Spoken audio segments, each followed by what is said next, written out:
phrase stir the pot refers to intentionally causing trouble or controversy in a situation. It is often used to describe someone who provokes tension or engages in discussions that create discomfort. For example, if someone says, "Don't try to stir the pot," they are warning you not to escalate a situation unnecessarily. The expression originates from the idea of stirring a pot to mix ingredients, symbolizing the act of stirring up a contentious topic or situation. Well, here at Stir the Pot, that is exactly what This Is Jay, Big Fan Breezy, and Philosophical P specialize in every week. So buckle up for the next 2 hours as the Triangle Offense cooks up that essential flavor. Stir the pot. Come get a whiff. Yo, it's Big Fan Breezy. This is JTV and P. We back with another one. This is Stir the Pot, Biscuits and Gravy. You know what I'm saying? So yeah, we finna get to it. Only thing I really wanted to start with is last episode, you know what I mean? I was watching it, and the only part that I ain't like is when P was explaining something about the sports, and then he said something like to the effect of, he said, "Yeah, this not a Big Fan Breezy show. I'm talking some real shit." So I thought I'd start the show off saying I always talk real shit on my show. And fan shit, not. I always talk real shit. I don't always talk real shit. Nah.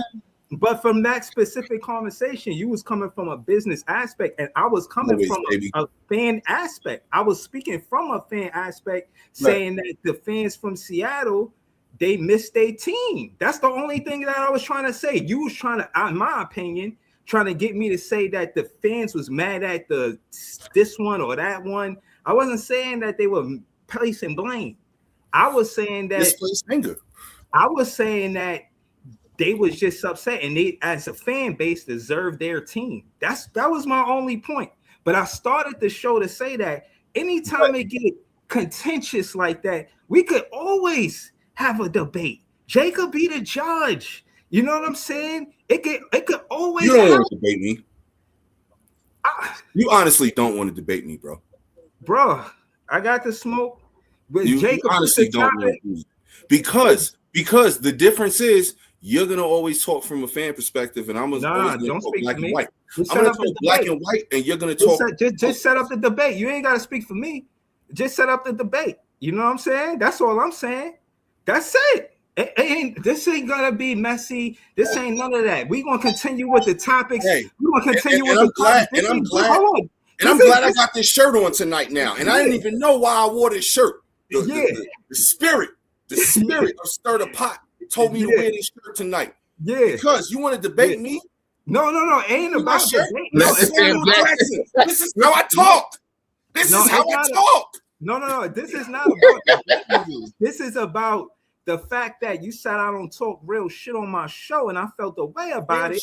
Okay, well, I'm clarifying it. Again, like I said, when we was having a conversation, I brought it up to say that, again, to shorten my soliloquy, that they deserve, that specific fan base deserves their team. It wasn't to say to place blame. It wasn't to do none of that. It was the only reason why I said what I said. It wasn't to debate you. It was to call you out, to let you know I've been talking basketball. I always talk real shit. And when I come from a fan perspective, I say so. But if it's from a different lens, then I say that. But to make it seem like I don't talk real shit on my show, nigga, I'll call you out before I let that shit slide. All right. Fuck well, that. like I said, It's not even about the winning. It's not even about the winning or loss. It's about the fact. Oh, it's not about the winning or loss. It's about the fact that you're gonna hush your mouth so I can humbly apologize. No, I'm not done. I'm not hushing nothing, nigga. Well, I said, like I said, it ain't about debating you. It's not about debating you. It's about what you said. And I don't care. It's not about the win and the loss. It's about respect. I've been talking real shit. I need your validation for you to say whether or not I talk real shit. And for you saying that, I want to debate just to further the conversation, because we at Stir the Pot, and that's what the fuck we do. So I don't care what shirt you got on. I'm telling you what it is. You want smoke? I want smoke. Jacob be the judge. We could start off the show with it. Jacob pick a mutual topic. I'll be on the other side of it. You be on that side of it, and we could get to it. Don't tell me I want no fucking debate. I pulled up to start the show to tell you I want a debate. What we talking about? Well, congratulations that, they dropped for you. So that's what's up. And second of all, I didn't got you had your chance to speak. Can I speak now? Second of all, I want to apologize because I didn't mean it in the way you took it. I could understand the context of why you possibly took it that way. So I'm apologizing for that. All I'm saying is it's facts over feelings with me. It's feelings over facts with you. So we always gonna differ when it comes to a lot of shit. I'm not a kid, you know what I'm saying? That's what I'm saying. Like I'm not.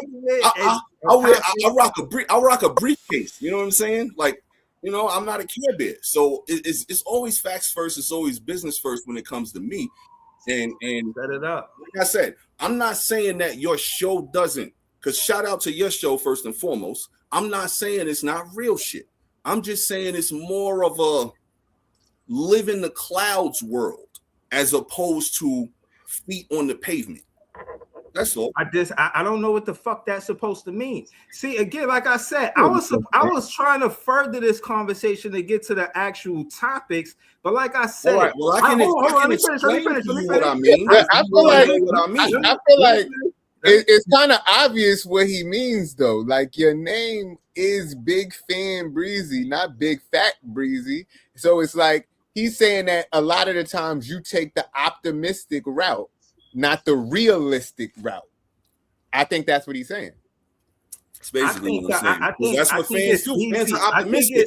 Fans are optimistic. You come into a season 0-0, and you got the hopes of a new year. Like, I'm a fan. I have the hopes every opening day of whatever team I'm a fan of. I am the most optimistic person in the world. But once the games start playing and the shit start happening and you actually see your roster and you actually know what's going on, that's when realism comes into play. And I'm in for that content too. This is what I'm saying. I'm not going to take much more of this ridicule from you and Jay. Set up the debate. You feel what I'm saying? Jay is ridiculing me now too. So basically, again, he said, "Listen, hold on. Let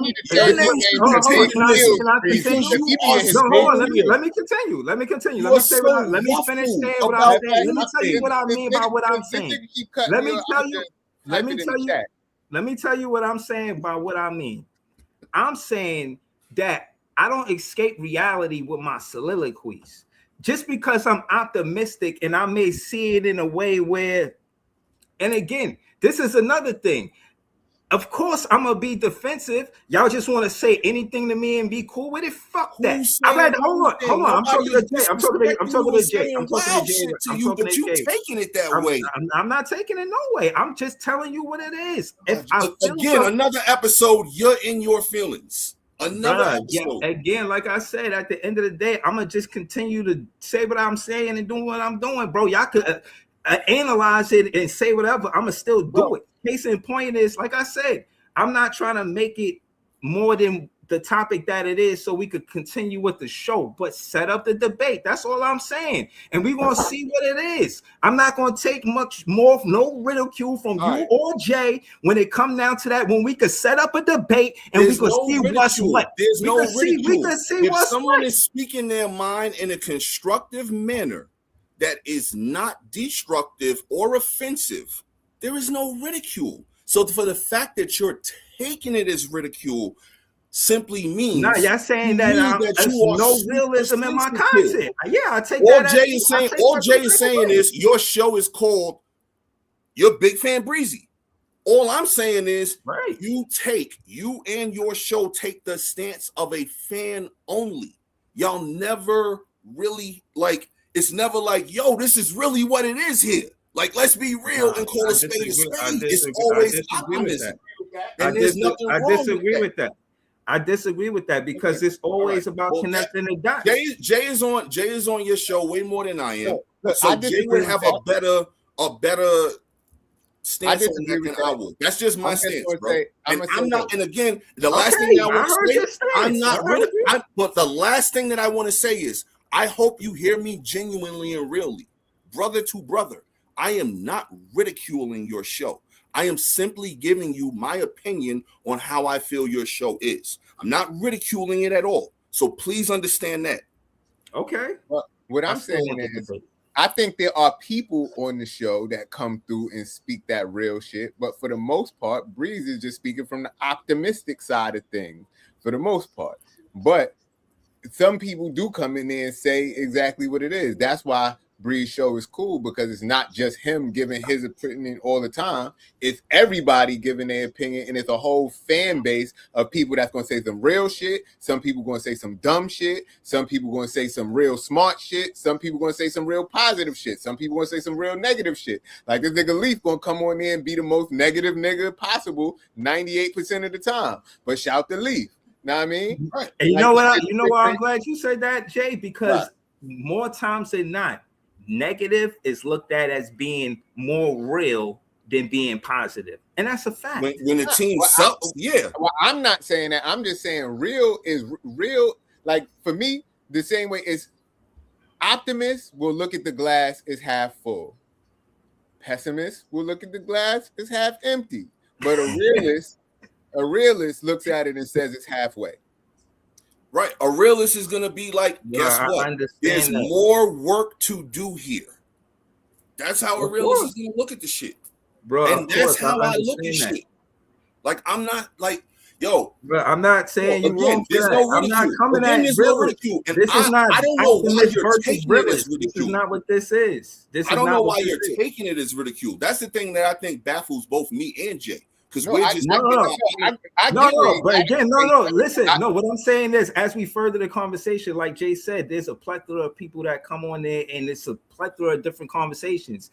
Everybody, for lack of better words, is not going to be well versed as everybody else. Some people content is, more solid than other people content, but for the most part, it's so many voices that you could see a lens through their perspective on the show, which the diversity is what I like, because again, I do try to find a positive, even if I disagree. I don't necessarily agree with everything that everybody say, and that's just as a content creator. That's why I think this show is dope, because obviously I'm not pulling up here to disagree, but I'm not pulling up to necessarily agree neither. That's why I agreed to do the show in the first place, because I think that's what make a good podcast. You know what I'm saying? Being able to have your own opinion and stand on it. Even if I disagree with P, even if I disagree with Jay, I'm gonna still find my way. I'm not necessarily trying to be a content creator, just trying to lean this way or that way for, I don't know. I'm looking for, you know what I'm saying, why I'm connecting my dots, my own logic. You feel what I'm saying? But obviously, with a listening ear, I'm going to hear the truth, you know what I mean? Or the real, you know what I'm saying? I'm not trying to, it's not about being right with me. I am trying to, you know what I'm saying, connect the dots to further the conversation. Like I said prior, you feel what I mean? But again, man, shout out to my podcast. Shout to my podcast. I wanted to seem like it's about being right with you, and you don't care about the facts. But like what? Name one specific thing. I told when we was talking. No, name one specific thing. I'm telling. Okay. He's trying to tell you. When we was talking about the war shit, you just kept telling me you don't want war, and that's cool. But the question was, yo, would you take your paycheck decreasing overnight if it had to do with stopping the war right now? And you just like, I want both things to be true. Like, and he was a dodger. I can't, like, I get that you want to be Mr. Positivity, but I also think you could answer a question, but it was just about you furthering your point that it don't gotta be that way. But if life is that way, what side you want? I'm just asking your opinion, and I'm not saying I want it either way, one way or another, because like I keep saying, I'm not the one that has to make these decisions, and I'm happy for that. Above my pay grade, boss. These are hard decisions that need to be made, and it's like, again, but certain things, and that's another thing. I don't mind leaning to how I feel about something, especially if I know I don't control the situation. You feel what I'm saying? Like, just like with the Nets. Right. I don't control the situation. Yeah, right. I was literally thinking that shit in my head when bro. I don't control the situation with the Nets, but in the conversations that I love or care about, I love basketball. You know what I'm saying? But at the end, I'll get passionate about it. And at the end of the day, I'm not a robot. So this whole thing with me, you know what I mean? I'd rather be the way I am than be a robotic person. Nobody is saying that, bro. I'm just saying. I'm talking about me first. You felt offended and you thinking that people are ridiculing me. Me first and foremost. You thought I was ridiculing the show. I'm not doing that, bro. It did come off at the light, though. All I'm simply saying is, this is the last thing I'm gonna say on this episode. This is the last thing I'm gonna say on this topic. Last episode. When I like to talk sports, bro, I prefer to talk sports from a black and white point of view of like what it is, what I see, what I think might happen. All of that type of stuff. Analytical, because I'm an analytical type of dude. You know what I'm saying? Yeah, I can get emotional. We all can. But I'm not really like, I ain't gonna lie, I ride or die with the Yankees sometimes, especially in October. But like, the sport team lose, they lose. Like, I still got to go to work tomorrow. I still got bills to pay. I still got kids. Man, come on, man. Make your bed don't pay my rent, man. You know what I'm saying? But I'm just saying though. Well, that's all I'm saying. I'm not as passionate. You know what I'm saying? Ooh. The Knicks lost by 1 point again. Yeah, it was beautiful. Yeah, I watched that shit. No, you want to know what the best part was? You want to know what the best part was? Let me tell you my favorite part. Let me tell you my favorite part. Mikal Bridges has 0 points. He had the glazed Krispy Kreme. Yeah, I just saw it just now. If he'd have got just 1 point, if he'd got just one basket, they could have won that game. That's hilarious. I love it. That was my favorite part. That was my favorite part when I saw that on ESPN. Look, I literally was just scrolling and I saw that he had 0 points, so I went to check and see what was the score to the game. Yeah. And if he had one basket, and it's crazy to me that they act like I'm glad you brought that up. Because guess what? Now tomorrow, guess what? Either way, my day is going to be the same, whether they lost or won.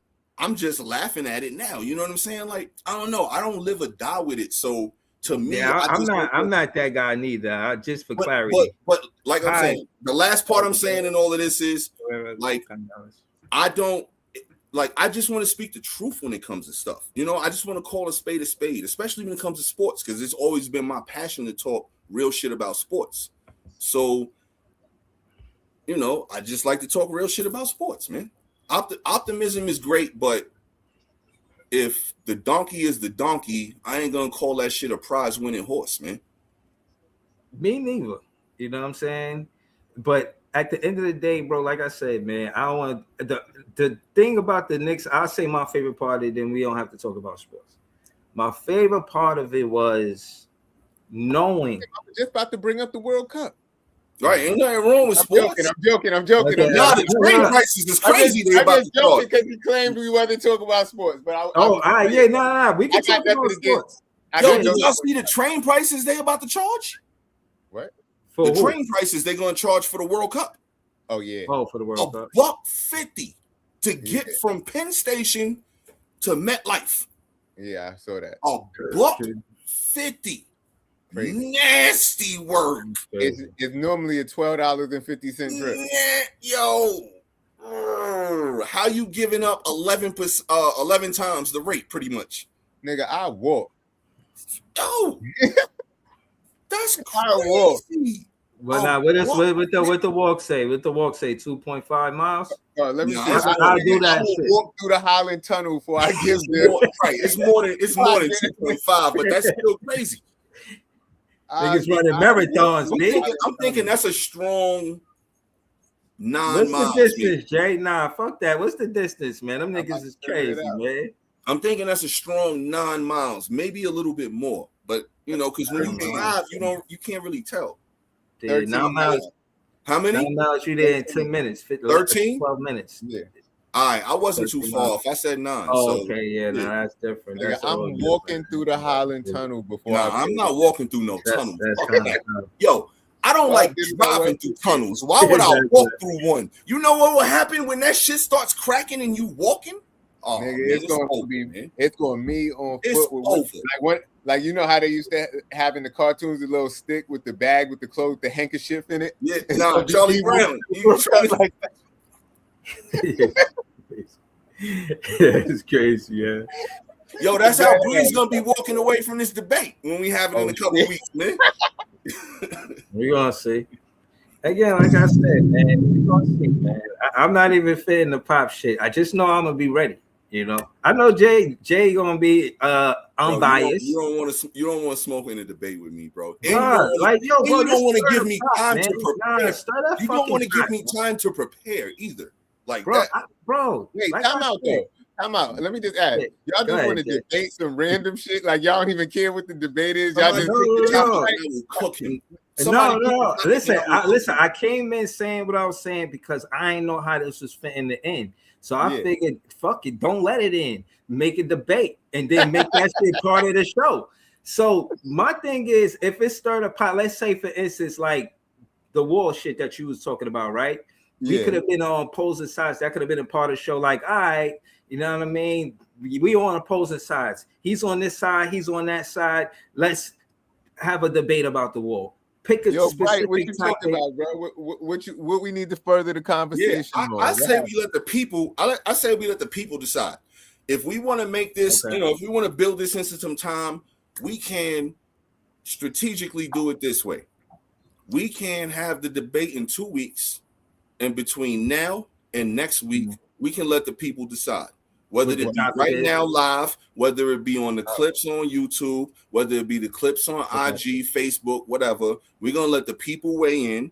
They can make their decision between now and next week. And then the following week, it's going to be flambe, saute, roasting you. Philosophers. You're going to have to, you know what you're going to have to do? You're going to have to take that ugly little chef hat you got after I'm done with you and cross out Breeze and put P on it. Never. And you can first and foremost, you know why? Because I'm gonna be your tribal chief after that, and you're gonna acknowledge me. First and foremost, the hat is beautiful. The chef hat is beautiful. Promo in your ass, man. First off, the chef hat is beautiful. Promo in your ass for this debate. You don't want this smoke, man. That was off the top of the head right there, effortlessly. First off, the chef hat is beautiful. I'm the only one on the thumbnail that got a chef hat, that wears chef hat, for one. For two, that being said, call a Scully a sock hat too, right? And trust me, after 2 weeks from now, the world gonna know why I'm a chef, because you're gonna be prepared like a meal. Like I said, it's gonna be. You ain't say nothing slick to a patch of ice. Again, that's like I said, water off a seal back. Again, in 2 weeks. He gonna have to back that shit. I really got that Chef Breeze hat, and it's before the Stir the Pot show. Had nothing to do with the Stir the Pot show because I've been cooking.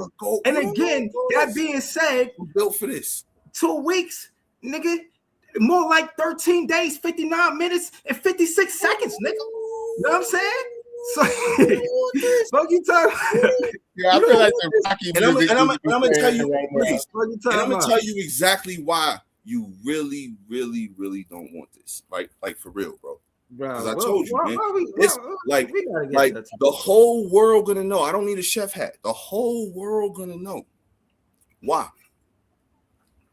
I am a chef. Because you're gonna be prepared. It's gonna be immaculate. It's gonna be like a roast. You know what I'm saying? It's exactly what it's gonna be. It's gonna be an educated roast, and I'm going pre-pause. All the way pause on this. Oh man, I'm going pre-pause because I'm taking words from my man Booker T, five-time heavyweight champion. I'm taking words from him right now with this one. You know how you like just the sides? It ain't gonna be no sides in this roast because it's gonna be you. It's gonna be 200 and whatever pounds you are of fucking meat being roasted. Pause. No bread.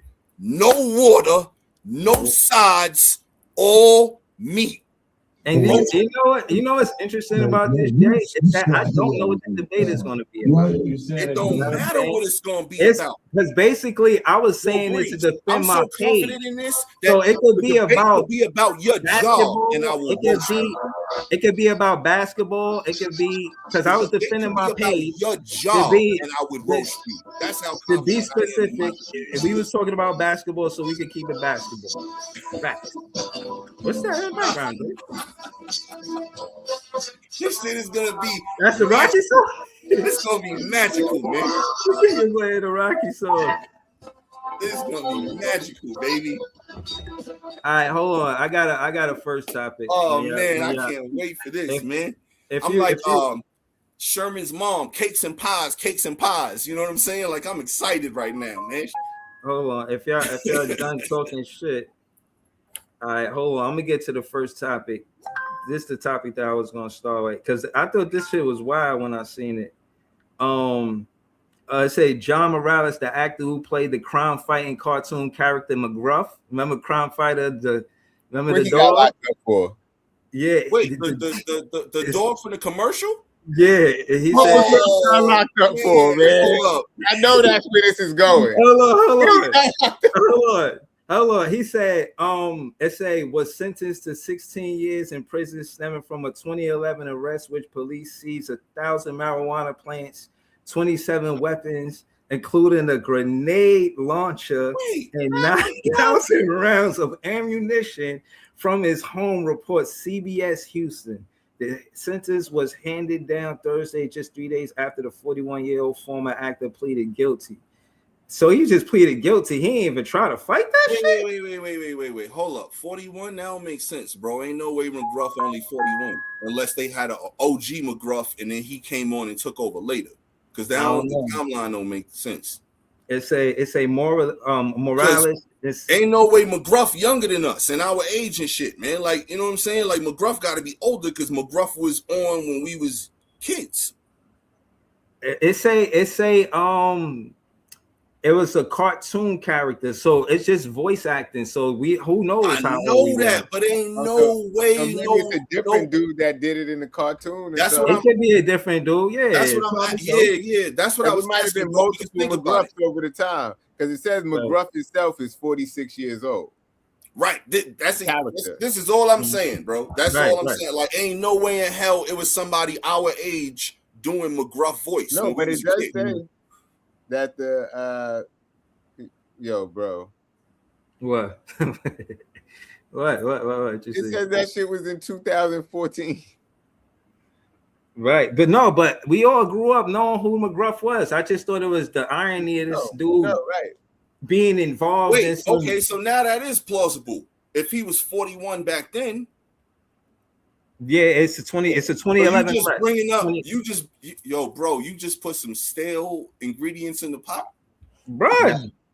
It was news to me. Nah, bro, come on, that's 12 years. It was news to me. 12 years expired, man. I'm on Bree's side with this. It was news to me. I never knew McGruff got arrested. All right, but at least let us know that shit was you know what I'm saying, over a decade ago, bro. No. I gotta question everybody, bro, because if you really look at McGruff, like, this nigga is definitely a criminal. Like, if you come on, like McGruff fits the description. This nigga looks like a nefarious character. The trench coat. Look at the shadow. Taking the bite out of crime, right? He's taking the bite and eating off of the crime, right? That's what I'm saying. So you saying he's like the dirty, you know, this looks like be taking a bite out the crime and pocketing that shit. They put shade on his face because he's a shady character, and he used to always be standing against the wall like this. McGruff, I don't know. Maybe we missed the sign. Nah, man. I don't know, man. McGruff was always cool to me, man. I ain't had no problem with him, man. Nah, I'm just saying these dudes that represent not. You know what I'm saying? Doing crime. That's crazy that he did all of that shit. You know, I'm just saying. That's why he's still locked down. This don't look like the face of a criminal to you? Nah. Yeah. That don't make him a criminal. Listen, and then I said, listen, and I read this a while back. Who he's supposed to kind of loosely be? He's supposed to kind of be the American Most Wanted dude. Look, he let you know in a cartoon dog version. He let you know in the name McGruff the crime dog. It don't say it don't say the crime stopping dog. They don't say the non. Right. They don't say non. Look at him. Y'all hear what I'm saying though? Who he's supposed to technically be? Yeah, and that guy looked like a shady character too. The American Most Wanted dude? Yeah, you got to get to the facts. You got to get to the facts of this, bro. Mm-hmm. So he the kingpin. You trying to say that dude the kingpin? Mm-hmm. His name is McGruff the crime dog. He was letting you know. He didn't say McGruff the clean dog, McGruff the police dog, the crime dog. He's letting you know what it is from scratch the whole time. Yeah. Fucking with McGruff's name, man. McGruff was cool with me, man. I ain't never had no problems with him, man. You know, like the voice actor and the character, they two different things, man. Trust me, I totally, of all people, know this, man. I'm aspiring to be a voice actor. So I know that the characters that I play are not who I am. I'm just this dude. Like literally, I had an audition yesterday. I had to be a country dude. You know what I'm saying? Am I a country dude? No. But I had to be one yesterday for audition.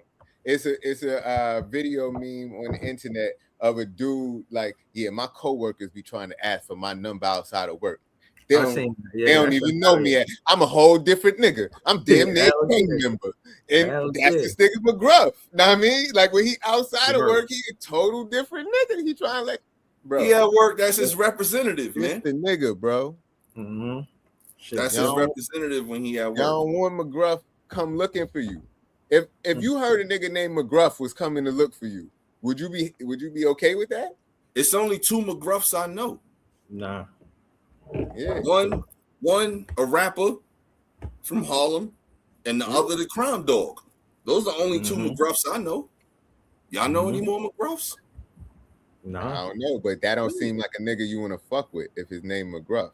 The nigga Gruff is in his name. You know what I'm saying? He just added heat to that shit. That nigga, he not even Gruff. That nigga Gruff. Know what I'm saying? Mick Gruff. McGruff the crime dog, man. That's crazy. Yo, listen. I'm just letting you know. Trying to name him Mick Tough. That's too obvious. I'm just letting y'all know we might have missed something the whole time. I mean, you really got to put the pieces together when we talking about that was back in the day. Well, you said that was 2014 or 2012, something like that? Yeah, 2011, I think. Oh, 2011. All right, so that's 15 years ago. So dude like 56 now. So and well, he's still locked up. That's how I want to know. Yo, Breeze, you gotta circle back next week and let us know. Is he got sentenced in prison? What's going on with him? You know what I'm saying? Because we need to follow up on this because you know it's been a while now. Well, he got sentenced. Did they give him like a lighter sentence because he was the crime dog for so long? You know what I'm saying? Like what happened? Well, if he might have got out of the only thing the article ended up saying was they gave him the sentence 3 days later, and when his part of his plea was that he non-violent, the judge was like, "Fuck out of here!" And all them rounds. In her own words, she didn't say it that way, but he got way too many rounds of ammunition to try to sit there and try to say non-violent. Like, come on, nah. Right. How many thousands of rounds you said? You said it was a lot. I remember that. Yeah, it's a lot of thousands. Like 90 or some shit like that. Come on. And to be honest with you, on this show, I got a lot of bad news. Just a lot of bad shit I've been seeing. Yo, the world is fucked up right now. The world is on the ass. If there's some good news, y'all can start with some good news, bro. Because I got a lot of stuff that I'm reluctant to say. 420 happened. I started with some bad news just now. 420 happened the other day. Did y'all celebrate? How was 420 for you? Oh, for I was at work all damn day, man. I finally came to the crib and I ain't smoked till like late. Your area code should be 420, nigga. You live in the most 420th city. It's always really, the way how I look at it is normally on 420 when I don't got as much work to do, I do get a little extra, celebrated. But it's just a way of life, man. Like that's what I'm saying. Meditation and relaxation, man, because A lot of things go on in the world, man. In Denver, they should have a clock up that's like on 420 every day, like all the time. Like go off, like how the church clocks go off at like 12. That would be fire. I would love that, and that should be like worldwide, like time. But nah, it would be companies that's from here would be with it, but the companies that's not from here that have businesses in here that's headquartered other places, then it'd be a whole bunch of other shit. But now, all right. So since we kind of talking about smoking, right? What's up? I want to ask y'all a question, and then I'm gonna bring up this next topic because it's kind of on smoking, even though it's smoking the bullshit. But favorite strain ever? Since we talking that la. What I will say is that the 420 was cool. I mean, just because I had a nightcap. I mean, did what I had to do in my day. And my favorite strain, that mother's milk, man. That mother's milk. Man. Yeah. I mean, all right. I like because some growing up, there's a lot of strains that I don't remember the name of it. There's some specific strains that when we bought weed in the hood, that's different though, because motherfuckers ain't give shit no name. It was just like, here, this some fire. Tyson, do Tyson count? Tyson don't count, right? Tyson count? Tyson don't count. Tyson was that shit, man. That was that chocolate brick, man. Tyson with that chocolate with the Tyson. That shit up there, bro. Yeah, that's just legendary, man. I ain't gonna lie, because the sample with the mother's milk was such a small sample, it was great. But I had more of the Tyson than you know what I'm saying? So if I had to stay somewhere and not go all over the world about this and that, nah, Tyson. It was Tyson. It was that chocolate with the mix, and they called it beef and broccoli. It was the best. Yeah, Tyson skunk was all right. I liked it when they gave you the pillows, when they stuffed it a little bit, so that way you get 3 out of 10. 5, 6 out to 20 sometimes, but the 20 blocks was always official at Tyson, man. But damn shit, yeah. But that's your all time. That's the Tyson. That's block. My OG triple OG favorite strain ever. Right.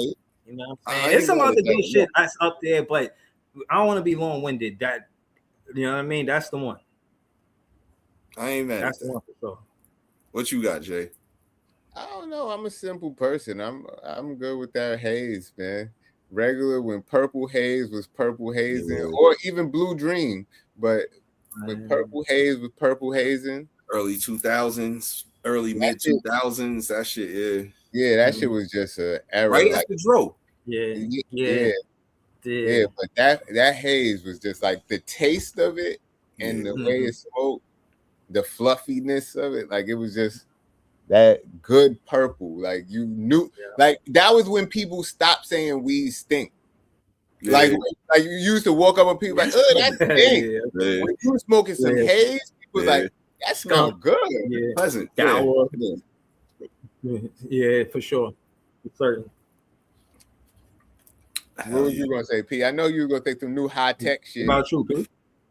It ain't even no new high tech shit, man. Like it is, but it's not, because it's been around. I mean, shit, I first smoked it probably like 11 years ago, and it's been around even a little bit since before then. But High Times at one point in time called it the strongest strain ever. That Bruce Banner number 3, man. That shit right there, man. Like, and it's extinct now. And I'm like, yo, if I could find that shit right now, do you understand how happy I would be? Like, I'd be like Dorothy in the Wizard of Oz, kicking heels on the yellow brick road, man. You know what I'm saying? I think I tried that. I think I was I gotta I might have, you know. Yeah, you know what I'm saying? Like, because I think I remember, but it was probably a small sample size, because it was small. That shit, like you can't really. It's like the holy grail. Like when you see it, it's like, oh, and they put a limit on how much you can get of that shit. But still, I remember it. Yeah, that's it wasn't a lot. So I can't hold you. That's my shit. It's a combination of like OG Kush and Strawberry Cough. So, you know, you think about, you put them two things together, man. Yeah, and it's fucking Bruce Banner. I mean, shit, you name a bud, Bruce Banner. Yeah. You know it's some mean green, man. I told y'all I was doing Lyft and I met this dude from Colorado and I was taking him to a hotel in Manhattan, no diddy. And he was coming from the airport. And case in point is he had quit a 6-figure job so he could be a grower out there in Colorado. And he had took a lot of took a lot of his money and invested it into the agriculture where they actually get the weed. Like he was like, no, we supply the dispensaries. He was like, yo, he was talking that cap table shit. You know how they be like, yo, yeah, that nigga Jay-Z was talking that cap. That nigga was talking that cap table shit. He was explaining like, yo, it's only a small community, ain't a lot of us, so you know what I'm saying. And you gotta have money to get in.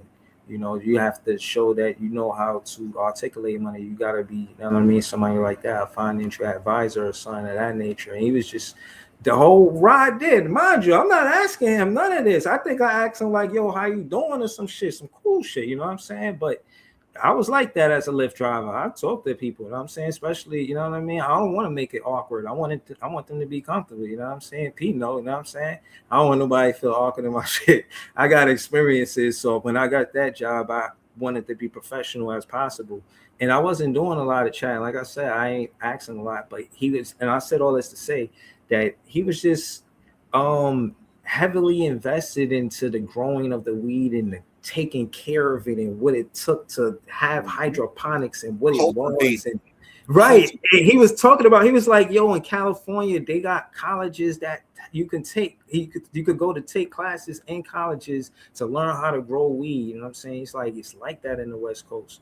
And it was just a dope conversation, you know what I mean? So I know, weed has came a long way from when I was a young lad running around, you know what I'm saying, to from where it was illegal in New York to where it's now legal in New York, you know what I mean?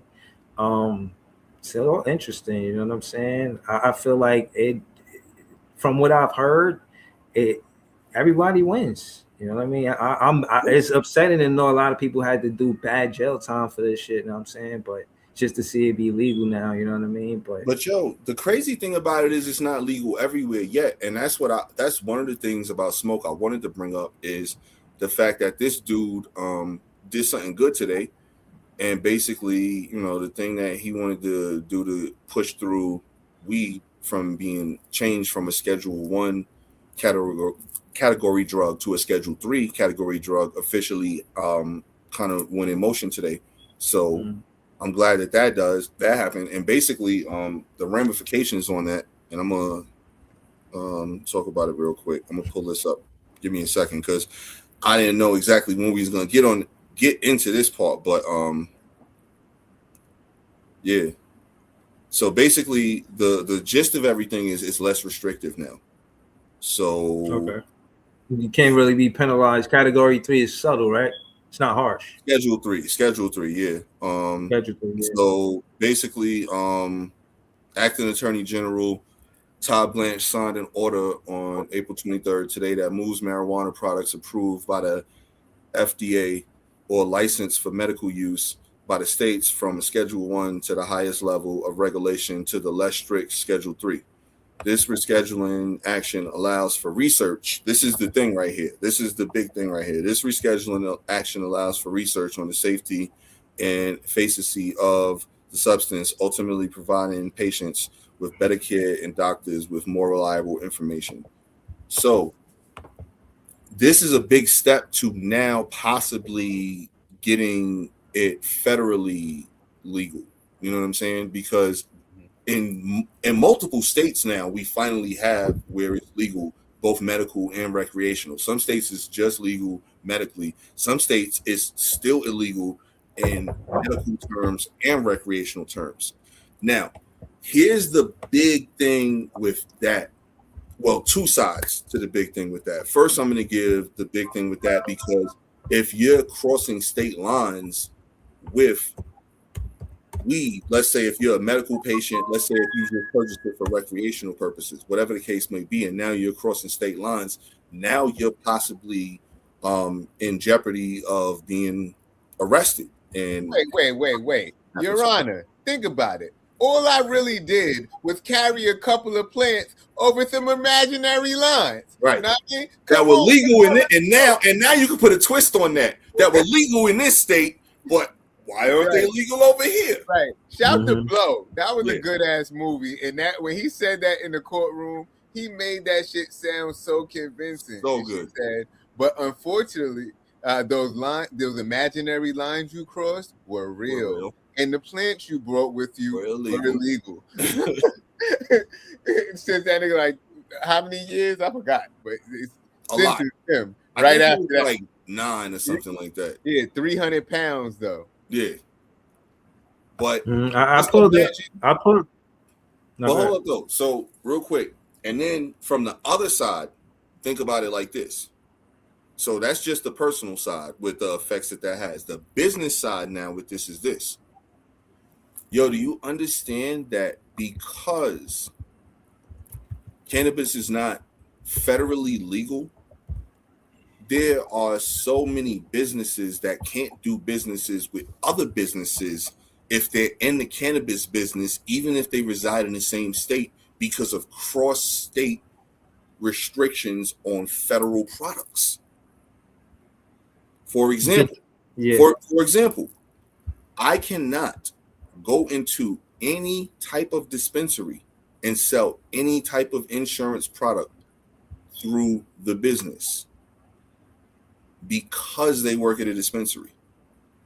I can only sell these people insurance on a one-to-one basis, which then limits their benefits and also increases their premium. That's how crazy this is. Yeah. When I looked at what we did to the New York economy, it says the New York economy has seen significant growth since the legalization of cannabis for recreational use in 2021. There's a lot more to say, but I'll skip. But that's the gist of it. It's increasing the wealth of the economy. You know what I'm saying? Every state that approves it is, but the states that are going to take the longest to approve it, and that's why it's going to be such a struggle federal, are those super Bible Belt states. Mm-hmm. And then you got, and it says it's because it's still the devil's lettuce, you know? Yeah, no doubt. And recreational use in 24 states. So to your point, those states that are Bible Belt states, they ain't included in that 24. You feel what I'm saying? They're gonna play. They see it one way, you know. And I don't think the United States want to have everything one way. They want to have it where you can and can't. But at the end of the day, if we just keep it in business and without feelings, right? If everybody kind of you can't tell that to them. Yeah, but look, if everybody economy is getting better, if everybody economy is different type of smoke than the kind of smoke you're gonna get with me 2 weeks from now, you want that type of smoke with them? Nah, I'm good. No, I'm not saying that. I'm saying that I got stuff to do, man. I ain't got time for that shit. No, I'm not looking for. They gonna be on your ass. I'm not looking for smoke. I'm saying I'm not looking for smoke. I'm just reading this what I think the stats are. I'm saying every state where they legalize the recreational, the economy got better. They got nothing against nobody. That's just what it is. And if that's the facts of the matter, that's just the facts of the matter. It ain't got nothing to do with anything but that. You feel what I'm saying? Well, so let's just keep it there. Say this: is religion facts or feelings? Oh, I ain't touching that. Exactly. So I ain't touching that. I'm just talking about the economy. I'm not talking about the religion. No, but see. You talking about weed. We're not talking about religion. We were talking about weed.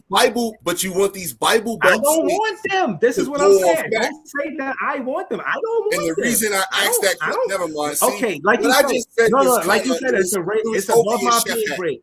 It doesn't. Over your chef hat right there. What I just asked. So it's no. What I'm saying is, I'm not even living in one of those states where it's not recreational. What's the matter to me for? Right. The state I live in is recreational. The state I live in is recreational. Why am I even entertaining that? I just would wish it would be federal so that way everybody could get the best out of it. There's no way those employees should be penalized in that manner. I feel some type of way for them, and they feel some type of way. I get that because they got a legitimate job where they're doing a legitimate thing, but they just can't get certain benefits because it's not legal federally. So that means a company that's not based in that city or state, they're not gonna, I get that.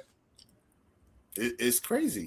That's fucked up. And I mean, if they do get it legalized, if they don't, maybe they could do some sort of federal class action lawsuit about benefits and rights and shit like that. Mm-hmm. Somebody needs to bring that up. And like I said, and the worst part is, okay, so guess what? You can't have all of this that your friend at work here have. Your friend that works at the bar or the liquor store, right, that is giving people something harsher than what you have. They cannot, they get good benefits, but you can't have those benefits. And if you do want something similar to what they have, look at the cost now. Yeah. Crazy. It is some sort of, it sounds illegal. I don't know, maybe kind of sort of, right? It sounds illegal, like it's not like but at like I always say, it's a slippery slope. That's what it kind of seems like to me. It's always a slippery slope because now, what about if you're in Vegas? What kind of benefits do the brothels get? I mean, like I don't even. Oh man, and they need an accident plan because you never. You know what I'm saying? Like. Something could be wedged somewhere. You never know what's liable to happen. At the bunny ranch. You know what I mean? That's how true it is.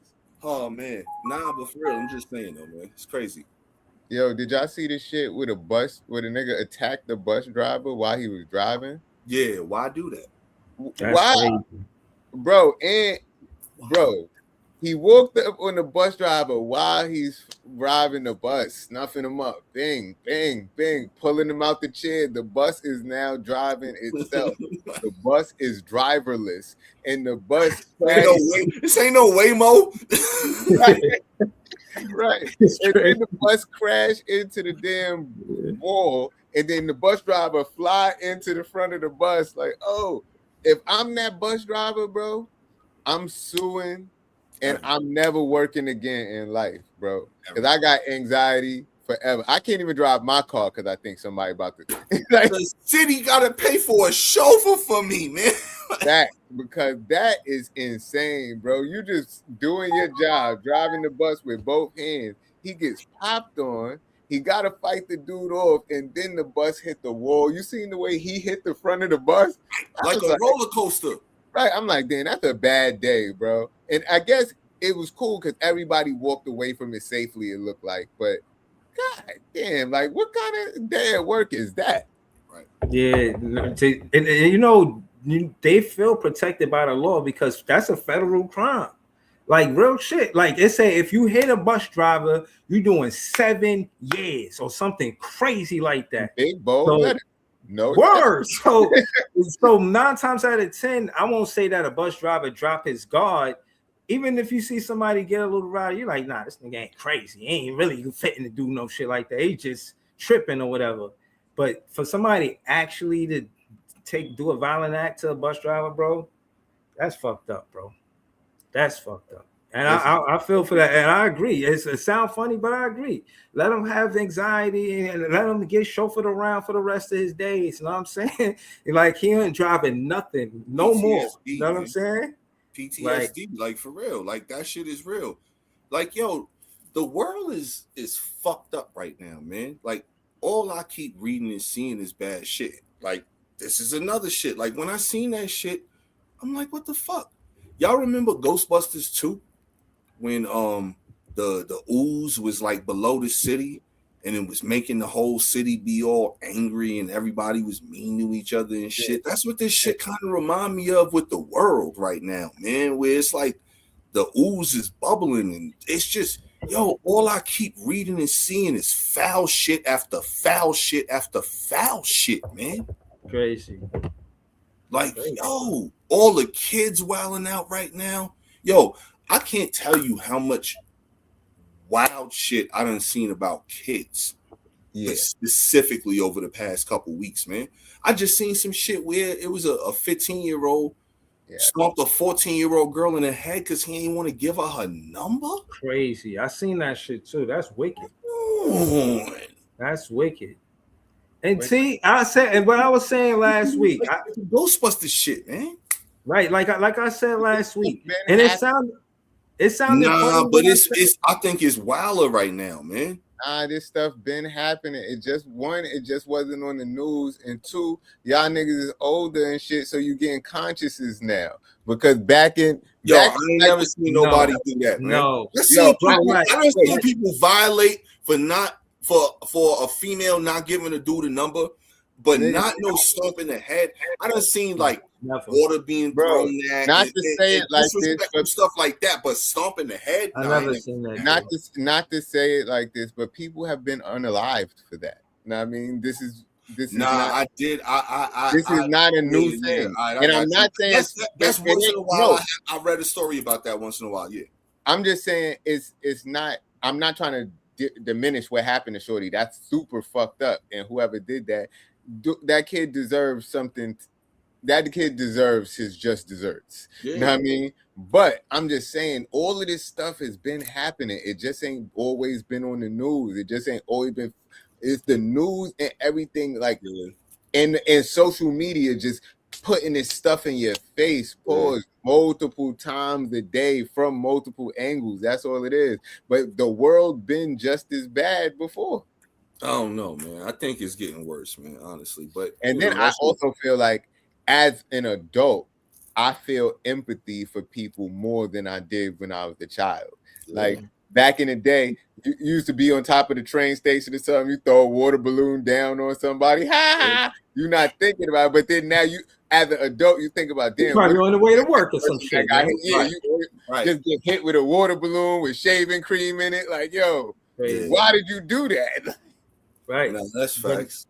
Yeah, now I think that you're right about maturity. You get that with experience. So I think it's always good for that connect to happen between the youth and the elders. You know what I'm saying? So if you're an elder and you could kick some real shit to a young boy, I think it's kind of like almost an obligation. You feel what I'm saying? Not like that, but like you have to. But sometimes more really, you feel like you got something on your chest. You don't want to see him make the same mistake you did or something like that. You know what I mean?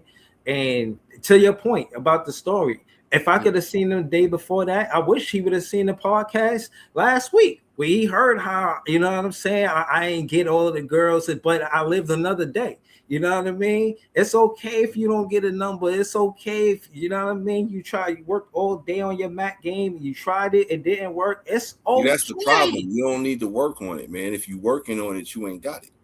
But even if you don't got it, you could say, you know what? I don't got it. And then walk away.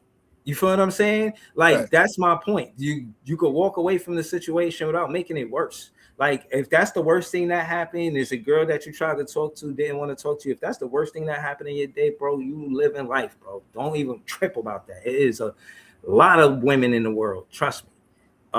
So I just wanted to say that I would have said that to him if you know what I mean, if I had a chance. But that shit is crazy, man. And I don't want to normalize that type of behavior. I want to say it's wrong. I want to, you know what I'm saying, let them know, like, it's not acceptable. We not laughing about that shit. It's a serious topic. Y'all see us talk, y'all see us argue, y'all see us, you know what I mean? But trying to make it seem like we got to be nonchalant about domestic violence. Niggas, that's crazy. On this one. We all agree on this. Like, that's domestic violence. That's crazy. You feel what I'm saying? But it's not even domestic. That shit is a random act of violence. Right. But somebody, a little girl, is probably walking home from school. She should be able to walk home from school without being harassed. And then if you're talking to her and she says, no, I'm not giving you your number, she should be able to continue her walk home from school without anything scathed. Right. That's the problem. Literally. Like, yeah, man. Society, like that's not even domestic. People are lacking, and I'm not gonna say people, but just certain people, especially younger people right now, they're lacking three things, man. They're lacking first and foremost, brain to discern right and wrong. Like, that's first and foremost, in my opinion, because there's too much wrong going on from jump with people just, okay, well, instead of thinking about what I should do, I'm just going to do the absolute wrong thing right now. Second of all, people have like no type of heart or compassion. You know what I'm saying? Like, it's like, oh, it don't matter what I do to this person. Like, yo, I seen some crazy shit. This couple was walking their dog. Mm-hmm. And the dude got mad that the dog peed on their lawn, so he stabbed him up. And while his own pops was trying to break it up, he stabbed his pops too. That's crazy, bro. Like, come on, bro. Because the dog peed on your lawn?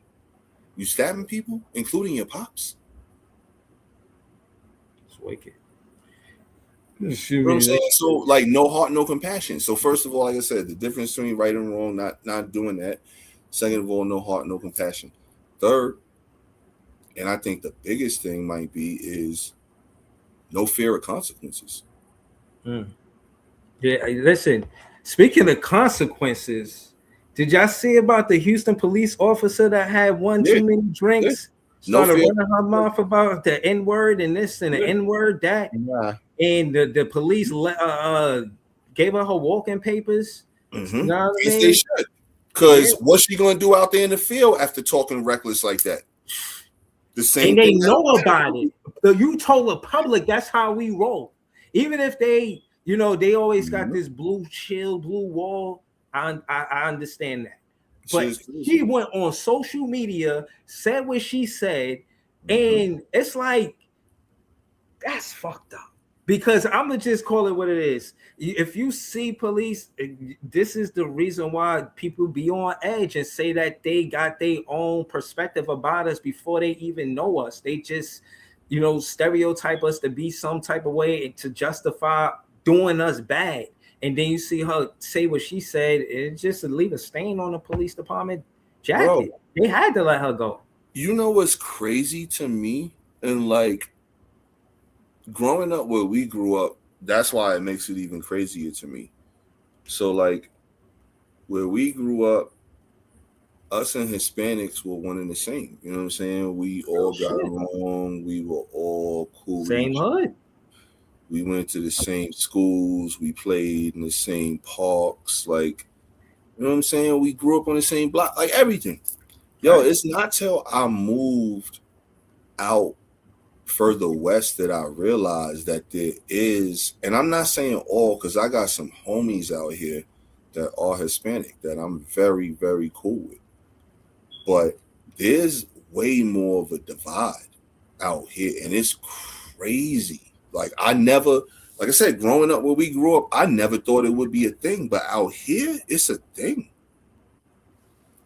Me, I don't get that, because my thing is, you could, I don't know, you know what I'm saying? Again, it's New York for me. Like, it's Jersey City for me. It's so many different people I don't know from television that I've seen, shook hands with, had conversations with. I found out people from India play spades. I was kicking it with dude, you know what I mean? But I'm saying that to say, if we in the same hood and you meet each other and you live around each other, you got your rapport from knowing each other. To hear that she was part of the police department, and we, you know what I'm saying? Someone that probably could be my neighbor or lived across the street or some shit like that. I'm not gonna lie, it's disheartening. It's disheartening. It's like, damn, everybody wants to give African Americans the I don't know, make it seem like we always bad mouthing the cops, or trying to make it seem like, we don't have good relationships with the cops, and we exaggerating the point. We're not, these are the people that's putting on a uniform, and you trying to tell me if she bold enough to think like that on social media, she's only speaking for herself? She's the only one. What Muhammad Ali said, he said, if I see 1,000 snakes coming and there might be one good snake part of that pile, don't mean I'm a fan to leave my door open for the one snake to come in when it's a whole 1,000 snakes to come in. Right. I'm not saying all police is bad, but when you see stuff like that, we gotta be on edge. We gotta be on our toes. We gotta be on our P's and Q's. We can't be naive to make it seem like the rapport between the community and the police is fine. It could be better. Shit is far from fine. So, did y'all see with the shit that we were talking about last week, where they ran down on homie in a liquor store and beat him down? I remember. So they said that they didn't even call for backup through they issued walkies. They hit up they people on WhatsApp for backup. Now, why I bring this up? Because WhatsApp is more secure than text messaging. So not only did they go the extra length of not walkie-talkieing, radioing this over a signal that could be heard by others, they also didn't use text messaging, that messages that could be, brought up and tapped and recorded later. They tried to go with WhatsApp, which is encrypted, and send messages that way. Why? The fuck you going through all that extra length of protection for calling backup? I thought backup was supposed to be your protection. So why are you calling protection? Why are you going through measures of caution for protection to call protection? Something don't smell right there with that shit. But it's what you say. They broke protocol from the jump. Not only does this shit need to be looked at in this sense, but it needs to be looked at as a totality, because this shit is obviously something that's it's something that's been going on forever, man. And unless you are somebody that is going through this shit, you don't understand. They broke protocol from the story that you were saying last week. They broke protocol from jump. You got the wrong guy. So they got to go through WhatsApp to try to clean their tracks up some type of way. They already got the wrong guy. No, they call for backup. You know what I'm saying? Like, no covering the tracks. They pre-covered their tracks. So what are y'all up to? I don't know, man. I have no idea. And I feel sorry for that guy, because he going through all of this and he ain't even got nothing to do with it for real. Like, he wasn't even the guy that was the biggest shit that blew my shit. Because it was like, this dude could have just been coming off of work. He could have just, you know what I mean? Anything, bro. It just sounded like he was about to go, you know what I mean? Maybe to the liquor store, spin a tail, kick it with the guys or some shit. Who knows? Go to homes his lady. But he was off work. He did his due diligence for the week. The man just wanted to get in there, get home, or wherever he was going, and that be that. Like, for them to ruin that shit for him, it's fucked up. Yo, they ruining everything. Y'all seen the congressman they gave a concussion to and arrested? It was either yesterday or this morning. And right on Jefferson. On Jefferson? Yeah.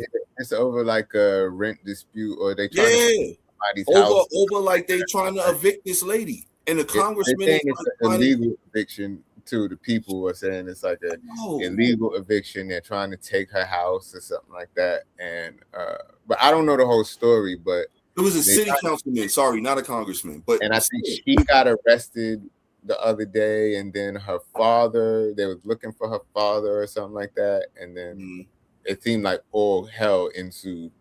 Yo, bro, I brung this story up, but this didn't happen when I brung it up.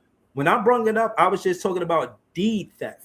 It was a content creator. He was interviewing that lady about how they tried to steal her property. And she was saying like, yo, this shit happens to a lot of black people who don't have lawyers. And she was explaining like they all connected, like the lawyers, the judges, all of them, like, you know what I mean? She was like, yo, they was giving me such a hard time to figure out my paperwork with the deed and all of this and that. She was like, I was going through mad trials and tribulations just for something that's mine. How they got power? And she was like, yo, if it wasn't because I forget what I said exactly, but she was like, if it wasn't for this, that, and the third, they would have been able to take my house. This is something that they're doing. It's called deed theft.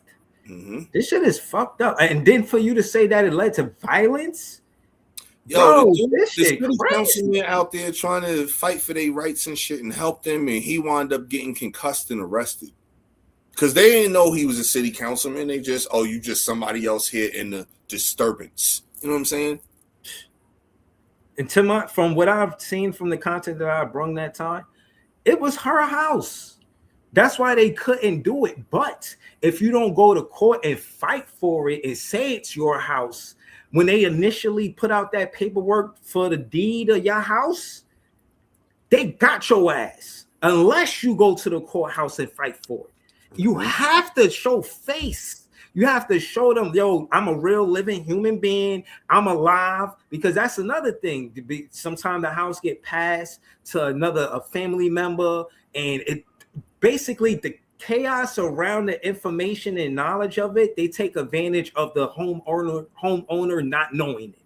The more you don't know, the more they take advantage. Right. And it's sad to hear that shit, man. But I hope that lady get her house. This is her house. People got not only money in it, but sentimental value. They got memories. You can't just take somebody's home. Imagine being a city councilman and you get your head bounced off the concrete and get arrested, and you out there just trying to do your job. I don't even remember the last time I heard a city councilman out there front line like that. You know what I'm saying? I'll tell you what. I bet this city councilman wasn't white. No, he wasn't. I bet you that. That's not the life of a white city councilman. Mm-mm. So, yo, hopefully, he get better. Concussions are a real thing. I done had several. Playing sports, that shit happens. When you get your first one, you 50% more likely to get another one. So shit is real, man. But guess what? I guarantee you he's going to get reelected, and I guarantee you his political career is going to grow because the people are going to see that he's behind them, and they're going to continue to support him, man. Yo. Yeah, and his name, I had his name too. Hold up, because I definitely want to give him a shout out. His name is Che, and I'm trying not to butcher the last name, but I think it's Ose. Che Ose. Yeah, that don't sound like a white guy. I had some. I don't watch wrestling, but after the conversation we had, I said wrestling is real. I had ran across some wrestling content, and I found out that David Bautista credits RZA for helping him start his career. The RZA helped him be in his first movie. I forget exactly what. I got the info right here, but I don't want to go to. I just wanted to mention it. I've actually seen the interview though, where he explained that Method Man was a fan of wrestling, and Method Man would go, and then RZA had a movie. And he needed somebody to play the part, like some kung fu. I forgot what the name of it was, but it was like Glory, some shit, some Glory with the iron something or something, mini fist or flying fist or something like that. He said he got turned down a lot for roles that he wanted, and RZA was the first one that believed in him. So he says he always. That's the thing. I mean, he's like, yo, I met him. Say he flew me out sparking trees. And I'm saying, he said that been my brother ever since. Yo, hip-hop, it was just a dope story. You know what I mean? Because I know we was talking about the movies and wrestlers in movies. Hip-hop puts a lot of people on, for bro. sure. That it's hip-hop is very accepting. Like, it don't matter what color you is in hip-hop. It matters, can you do your job? Can you spit? Can you make the beat? Can you dance? Because it don't matter what color you is. It's just about the talent. And if they believed in his talent, they like, oh shit, we fuck with him. Yeah, bring him through. Like, and hip hop will put you on, but other cultures and other genres will keep you out because of who you are. But hip hop does not do that. We accepted McDonald. He was a rapper. Who? The mayor of New York. You know he used to rap, right? I'm like, he said McDonald. I thought he was talking about Ronald McDonald. McDonald, fuck it. Right, I'm like, you giving him a new name or something? Like, right? I'm like, who you talking about? Who's that? Like, I don't know that person. Nah, now I know you. Yeah, but now you know he had a rap career, right? Everybody they own name, man. They say his songs is going up right now. They say his songs. Oh, word? Yeah. His streams is through the roof right now. He ain't never have streams this high. They was mad. Mets fans was mad for a second because they thought that he cursed him. He had went to go see Mr. and Mrs. Met, and then they lost 12 straight games, and they finally won a game last night. Oh. Like right after the day he went, they just started losing for like 2 weeks straight. And they was like, yo, is that this dude? Is he a Yankee fan? Like, yeah, man. Mrs. Met had packed up. You know, she left Mr. Met, man. She was tired of that shit, man. Oh, damn. That's crazy.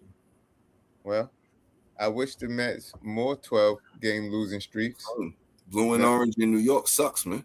Yeah, I wish them more 12-game losing streaks. And Mrs. Met, come get with a real Yankee. Yo, shout out to Mikal Bridges again for doing your big glazed donut, man. Yeah. Yeah, listen. I was going to say something, but since y'all mentioned it, that was my favorite part, bro. I see Mikal Bridges nothing. Jay's point: if he would have scored one basket, then 5 picks might have been one basket. That's what he needed. And in the last game, that one basket that he didn't get, that picture with all of the Hawks around him yelling in his face, and he just standing there looking sad. I'm afraid that picture is hilarious. He about to be the new Nick Anderson. He about to be the new Nick Anderson. Just that. Remember when Nick Anderson missed them free throws and his career was over? Yo, his career. That picture is hilarious. I forgot who that somebody was yelling in his ear. He just looked sad and defeated, bro. Now see, this is the fan. This is the fan in me laughing about this, Breeze. Bruh, laugh. This shit is entertaining. This is the fan in me. Bro, listen, my thing is with Mikal Bridges, the whole thing is I didn't like that he couldn't just be part of the Knicks and be honest. He came here to say he loved playing in the Garden while he was in the Barclays in his first interview. You know what I mean? Then he was in the interview in the post game and said, "Feel like the Barclays feel like the Garden because of all of the Knicks fans here." Anytime he got to drag the Nets fans, he did it. No shame in his game. Did a whole commercial with Josh Hart while he was a Brooklyn Nets player. I said, that's ain't nothing wrong with that. Nah, there's something wrong with all of this. No, I don't got nothing wrong with one player from another team and another team like doing a commercial together. Don't fraternize with the enemy, man. I ain't mad at that because Magic and Bird did commercials together back in the day, and they didn't like each other, and they was going at each other's necks for champions. In the commercial, they had Magic never went to the Celtics. In the commercial, they wasn't friendly. They wasn't friendly in the commercial. Bird never went to the Lakers in the commercial. Bird and Jordan was friendly in the commercials, off the back, through the net. Through the window, nothing but net. That was competition. Listen, they were trying to beat each other. They wasn't high-fiving and shit. Right. And listen, I'll say this, and I'll make it a long soliloquy. Bro, he slapped fives, cracked smiles. When we lost, they hugging him. Imagine this the dude you in the war with. You going to war with him, and he lose to the team, he slap him and hug him. How you gonna feel? So as serious. First of all, look at his celebration. Second of all, look at his game. He scored 0 points in a playoff game tonight. Obviously, he don't take nothing serious. 0 points? Zero? He's a Five Guys burger.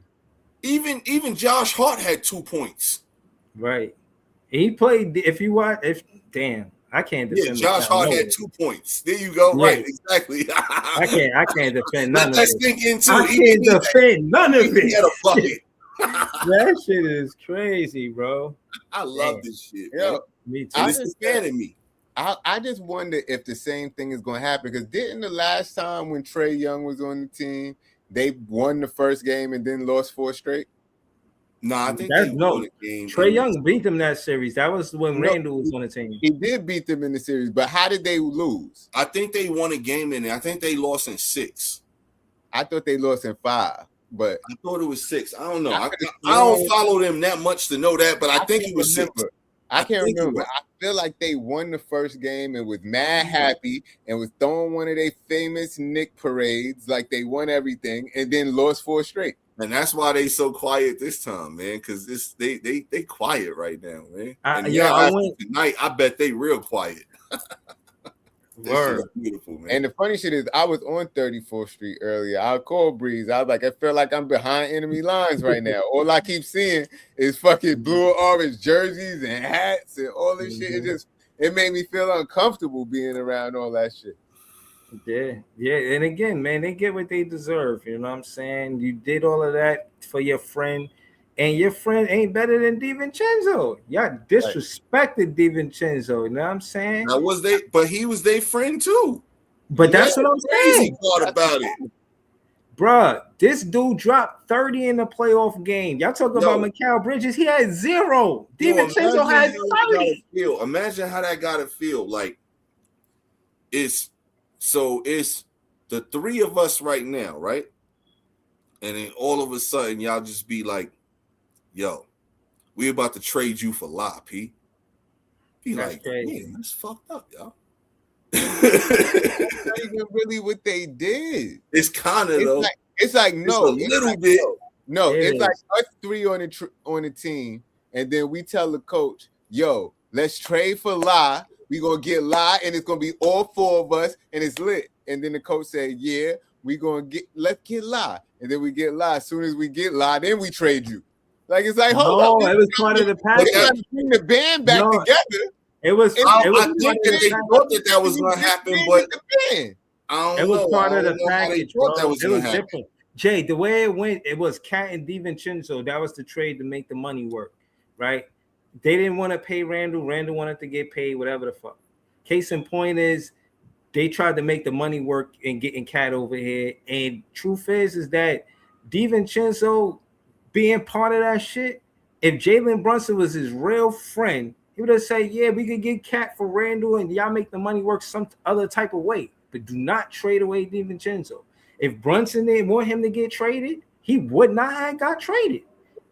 Brunson liked Mikal Bridges more than he liked DiVincenzo, and he paying for that shit right now. Yo, but you go in there though. You really think that he liked he probably you see DiVincenzo arguing with his pops. I said this the other day. I'll say it now just because I'm stirring the pot. The real coach of that team is Rick Brunson, man. It's Rick Brunson. Rick Brunson is the iron hand. You know what I mean? In the velvet glove, man. But I don't know if they ain't got an iron hand, man. They got a I don't know what kind of hand. I don't know, man. Because it's a slippery hand after Josh Hart missed that last pass. Bumson may not have the pull that people think he do, man. Because I think Bumson wanted his team together, and they said, yo, we got you this one, but you can't have that one. Oh, well, get over it. Yeah, I don't think he got the pull that y'all think he do. I don't think he got his pops on the team. DiVincenzo, his first game back in the Garden. That was part of it. Like, yeah, we're going to get your pops over here to get you over here. And his pop's been a coach for a while, so you know what I'm saying. That's a little bit more of a justifiable situation. You know what I'm saying. His pops might not even listen to him. Be like, yeah, you don't know what you're talking about, man. Right, I'm your pops. Right. I just how you think you got to the NBA? You know what I'm saying? Right. For my decision making. I really feel like this shit. You don't know. That's why the Knicks losing, bro. They thought Mikal was going to replace DiVincenzo. He don't. Yo, man. He don't. Well, I told y'all where we had him, man. I was like, yo, there is no way that he's going to be the guy on the team. And that's when y'all was like, Cam, and I was like, all right, well, let's see. Like, I'm not sure about that neither. Come to play, neither one of them was the man for this town, man. And you know, we got to hit in this draft, man. I keep trying to tell y'all, this draft is so important. If we do not hit in this draft, we are not going to be right for another 4 or 5 years. The reason why I'm confident is because I never seen Jordy Fernandez getting that extension in his contract. I hate that. I think that's why I think we get in the top pick. I think the NBA look at what the Brooklyn Nets did, getting the 5 rookies and having them all start somewhere in the season. I hate that we re-signed him. You know why I hate that we re-signed him? Nah. Because who just resigned the other day? You talking about Billy Donovan? You talking from Chicago? You talking about? He'd have been a perfect choice, in my opinion, to try to lead a young team because he knows how to lead young men to championships. Yeah, they said his NBA career wasn't good, but his college career. I'm not worried about the NBA aspect of that because the way how our roster is built, we don't really have, outside of MPJ, we don't really have dudes that have been in established professional locker rooms. So they don't really know how like locker rooms that have pros in it and locker rooms that have a bunch of younger players in it are 2 different total locker rooms. And other than MPJ, like when he was in that Nuggets locker room, he was in a pro locker room. You know what I'm saying? Mm-hmm. He was in a locker room with a multiple MVP and other dudes who have been around the league and experienced stuff, veterans. That type of locker room atmosphere is a total different type of locker room atmosphere than a bunch of younger players. So I think a guy like Billy Donovan would have been a perfect guy to bring into a locker room with a bunch of younger players because he's already shown he can win with young men, not pros necessarily. And now he can grow with them and they can grow together. I think it would have been a good move. Like, I'm not saying it would have been the best move because we still don't know who else is going to be a free agent coaching wise over the next couple of weeks and months as the playoffs progress, because guess what? It's going to be a playoff team or two that lets their coach go. So I think re-signing Jordy, especially when they did, I think they did it when they did it because they wanted to show him a sign of confidence. Mm-hmm. But I don't think it was the right move because what the fuck has he proven? I mean, like I said, he gave the green light to all of the rookies, and they wanted to see them get minutes. Diego had moments. There's been progression with the players, and I think they did it because ultimately he wasn't supposed to have winning under his collar. He wasn't supposed to win. He was supposed to focus on the draft. And I got an 8th pick, and he getting. I think he's getting better than the 8th pick now. But he's a lame duck coach, and if you're a lame duck coach, you don't want that bringing into the new culture, so to speak. So here's what I'm saying: he's been a coach for 2 years, and he's had his culture, whatever it's been, and unfortunately, it's associated with losing. So now, if you want to try to bring in a winning culture, why are you going to continue to have that same losing culture? It doesn't add up and it doesn't make sense. And nowhere in the history of sports is it shown that that's really what it is. I mean, they're gonna want whoever we draft to be player developed, and I think that's why they got him there. They got Juwan Howard working with Noah Clowney. You know what I'm saying? They got, and I'm not saying Noah Clowney is good, but they did give him the green light to develop him being a stretch 4. And I see they want to run the offense like that, so I could see them focus on player development. They were. Okay. They were definitely focused on. You mean to tell me he's the best guy for player development out there when our players aren't developing as they should? I mean, when you say what players you talking about, that's not developing. All of them. All of the young players are not developing as they should. And I'm even going back to Cam Thomas. They're not developing like they should. But you can't put Jordy Fernandez on Cam Thomas. Why? He had him for a year and a half. I just don't like the. Here you go being optimistic. Jordy is not a good coach, bro. Before Jordy got no reason that they should have gave him. There's no reason they should have gave him. He already had a bad rapport with the coaches with Nash, with Jack. What has he done to deserve a new contract? If you go to work and 20% of the time you're successful at your job is supposed to give you a new contract. Success is supposed to be player developing, And I think that's what they're not developing. No, who's developing? Who? Nolan Traore became a better point guard. Bro, he just stopped missing every shot in the world. He went from missing every shot in the world in the beginning of the season. Remember, he couldn't even make a fucking layup in the beginning of the year. So he went from being that to what? Scoring 7 points a game and dishing out 3 assists. Bro, he got better. He wasn't. He could be. There's room for improvement, but he got better. Bro, but it was all of the world in the world for improvement, bro. Yeah, but that's why they signed him. I feel like that's why they signed him. They signed him because they were happy. They were satisfied. You know what I'm saying? With the player development that he did with the rookies, but the 5 rookies that he had. And that's the thing. Especially with Diego. Instead of just focusing on Diego at the point guard, they focus on him at the 2 guard. He still had a year left. He still had a year left on his only contract. Movement I see was Taylor Jenkins. He was about to be a free agent though, bro. It wasn't like we wasn't about to have no coach next year.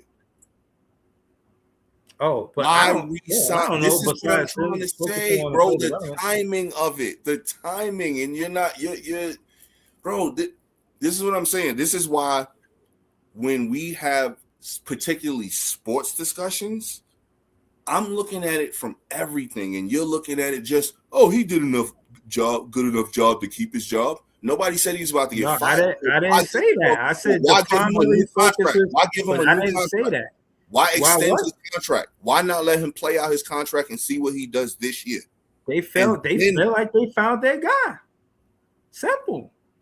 You feel like that? I gotta be deep in that. Do you feel like that? Bro, I feel like I think you feel like that too. I feel like if they wanted to know if he was the guy, they could have seen what he looked like once they started competing.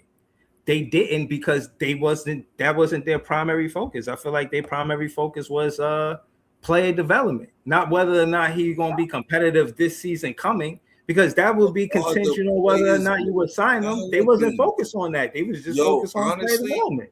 Bro, and Nick Claxton has regressed. The only player that I honestly think that has progressed underneath Jordy's watch is Dayron. Maybe Zaire too. I would say Zaire got better. We didn't have him before Jordy. But his stats got better under Jordy. He played better for the Nets than he do for the Grizzlies. He got more opportunity for the Nets than he did the Grizzlies. He barely played. That rotation was tight when they were decent in Memphis. When Josh said they was good in the West.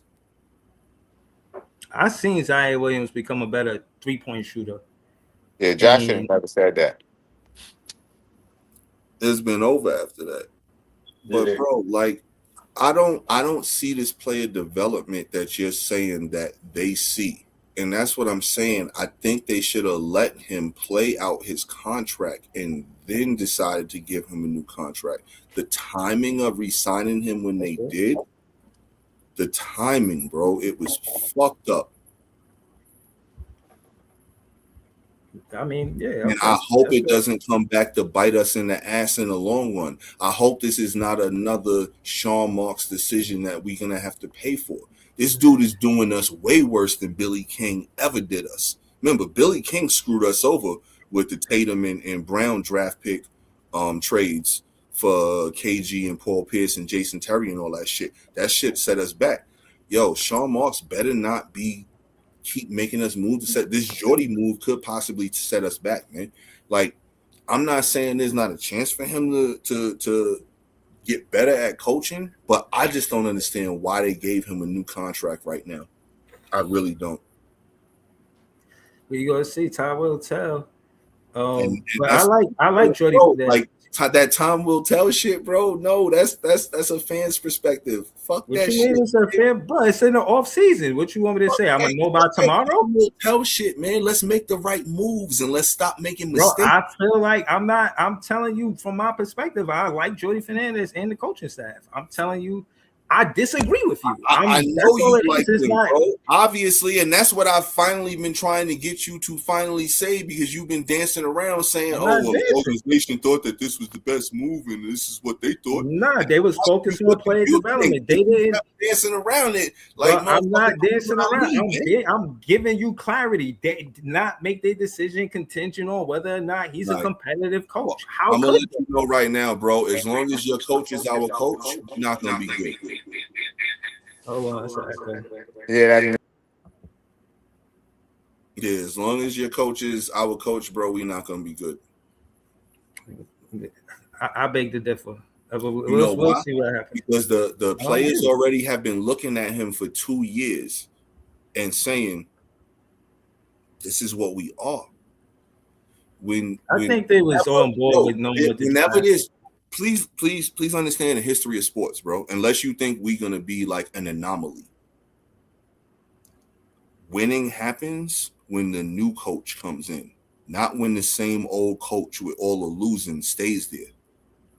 Because the losing mentality, the losing atmosphere, all of that shit, it's around, it stinks, it's relevant, it's a real thing. And it takes for that new coach to come in to bring in fresh life, to get that stink out of there. Please. I think Jody can... Hold up, Breeze. Please look at the history of sports. Show me where what I'm saying is wrong. Like I said, unless you think that the Nets and Jordy Fernandez are going to be an anomaly, something that is out of the ordinary, that doesn't follow the history of pattern, the pattern of history. If you think that that's the case, then fine, that's your belief. I'm not knocking that. But just look at the history of sports. It always takes a new coach to finally flip that switch. I'm excited to see what Jordy Fernandez do this season. You know what I'm saying? He got the contract. They feel like he's the man for the job. You know, nothing against history. But if they feel like that's the man for the job, I'm confident in it too. And has Sean Marks always been promising? No. You know what I mean? But I do think Jordy Fernandez is the best coach we had since Kenny Atkinson. And again, like I said, I'll leave it. Huh? And what's that really saying? Yeah, Kenny Atkinson was focused on Kenny Atkinson. Before we started winning with Kenny Atkinson, we were he's Kenny Atkinson. He's Kenny Atkinson. Like, you saying it like he's, yeah. Expectations, I guess, bro. My expectations are astronomical, man. Like, I'm sorry. All I'm saying is Kenny Atkinson wasn't winning in his first 2 seasons, and before he left, he took this team to the playoffs. I see the same thing for Jordy Fernandez. I see the same thing in the first 2 seasons. I knew they was going to be focused on the draft, and the next season, I think they trying to compete. So I'm willing to be reluctant to say that he's not the coach for us. I want to see what he could do this very next season. I'm just waiting. You know what I'm saying? Shit. You know, I'm just glad the Knicks lost. You know what I'm saying? We got a whole playoffs to get through. Summer league, man, different shit finna happen. But shit, until then, you know what I'm saying? We'll see. I don't think you understand the ramifications of the new contract instead of letting him play out his old contract. Your stance just told me that, bro, because your stance, you're excited for this season to see what he could do. That's why you're supposed to let him play out the last year of his contract. That's why I understand that part. Yeah, no. That's where they fucked up, bro. And that's all I'm saying. Is the only motion I've seen? Yeah, the only motion I've seen was Taylor Jenkins go to Milwaukee. That was the only thing that I've seen. But the Donovan thing that you mentioned. But besides that, Taylor Jenkins, the old Memphis Grizzly coach, he's now the coach in Milwaukee Bucks. That's the only thing I've seen. If they would have acted quicker, dead serious, bro. If they would have acted quicker on just canning his ass with 1 year left in the contract, they could have signed Michael Malone instead of him going to North Carolina. And I would have loved that because he's a New York guy. His pops was an assistant coach. Michael Malone. His pops was an assistant coach for the Nets. Nets is in his blood. Do you understand if they would have pulled the trigger on that? You understand if they would have canned Jordy right after the season, they could have hired Michael Malone? I didn't know they had him on the radar. He should have been if he wasn't. And if he wasn't, this is another reason why Sean Marks is inept at his job. Yeah, I mean, him being the fan of the Nets, that would have been dope, but he ain't no fucking fan. Oh, you talking about my fault? I thought you talking about Sean Marks. Like, because you. No, I'm not talking about Sean Marks. Defending that motherfucker, man. Well, I'm not. I'm just talking about Mike Malone. Michael Malone. Oh, Mike Malone. Mike Malone. So, see, that's another thing. If he would have came to Brooklyn and you would have been covering him and you called him Mike, he would have never came on the show. Michael, bro. He don't like that Mike shit. He snapped on mad people in the media over that shit. His name is Michael. But we could have had him as a coach if the Nets would have did the right thing and fired Jordy. Yo, there's no reason Jordy Finette. Like, okay, I'm not gonna say there's no reason he should go into his third year as the coach to see what he could do to play out his contract. Yeah, that's what should have been done. However, if you got a chance to get Michael Malone, you can him and get Michael Malone. You go ahead and you pay off that last year of his contract and eat that money, and you go get a championship winning coach. That's from New York, that's Pops, has coached in the organization. All the writing's on the wall, but they didn't do it. I feel like they got their guy. And once again, we'll be disappointed because that's all Sean Marks does is disappoint us as a general manager.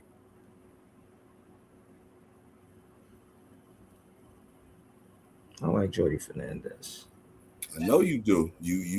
You okay with the path we on?